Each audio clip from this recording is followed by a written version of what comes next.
It's the ultimate battle of the networking communications cables. Copper versus fiber. Which will win the ultimate bandwidth challenge and send his opponent's ping crying home to mama?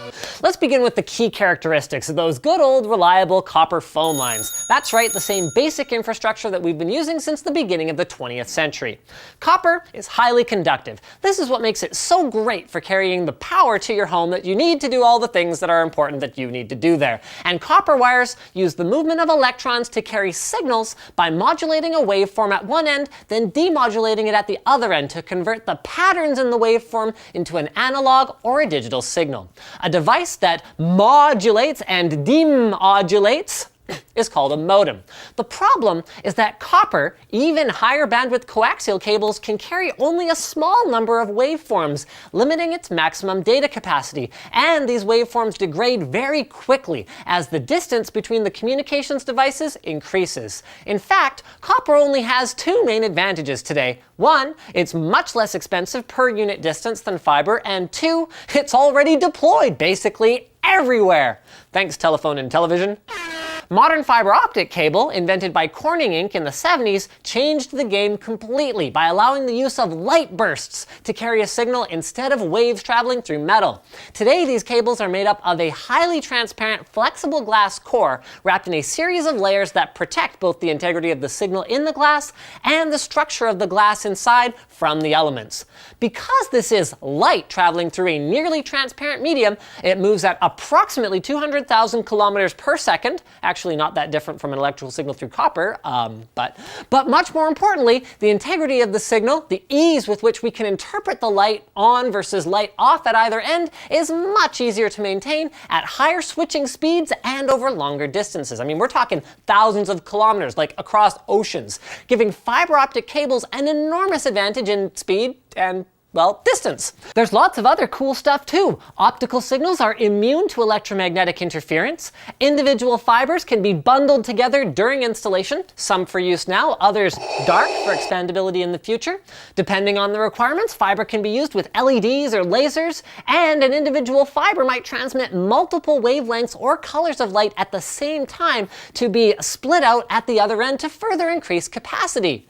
Sounds great. Let's use it for everything, Linus. Well, life is rarely that simple, isn't it? We're heading in that direction, but currently fiber is so much more expensive per length than copper that it's taking a little while to get there. The good news is that copper carries some additional hidden costs that increase fiber's appeal even further. Thicker, heavier cables are more difficult to install and may require more clearance than is even available in existing underground pathways. In cases where multiple connections can leverage a single backbone, the cost per capacity argument comes into play, where even if two fibers cost 1,000 times what copper would, if it can carry over 1,000 times the data, the cost per customer an ISP can serve goes down, and of course, the distance thing comes into play again. The ISP will save again on repeaters that you'll need all over the neighborhood to maintain the integrity of a signal that's running on copper lines so Mrs. Rochester's connection doesn't drop out in the middle of her Netflix marathon. But that doesn't mean that every house will be getting a direct fiber connection anytime soon. It would certainly be nice, but hybrid deployments with a fiber backbone that serves many customers and copper runs to individuals for the last mile are most common today because they deliver solid speeds and reliability while saving a lot of money for the notoriously tight-fisted ISPs that are managing the infrastructure.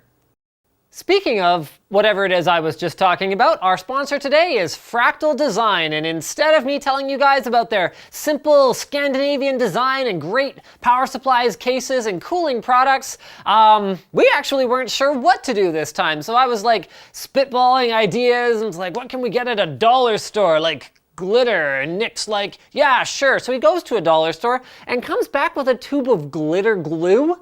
Not only that, a tube of glitter glue that's actually completely hardened and dried out. So the only thing we ended up being able to do with it at all was make me pretty for you guys. So I hope you enjoyed it. All you viewers, and you, Josh, do you find me pretty and sparkly? Am I sparkling? Excellent, I'm sparkling. All right, so thanks again to Fractal Design for sponsoring today's episode of Fast as Possible. Thanks to you guys for watching. Like this video if you liked it, dislike it if you thought it sucked. Leave a comment if you have suggestions for future Fast as Possible episodes just like this one. And Nick, that's for you, buddy. Don't forget to subscribe.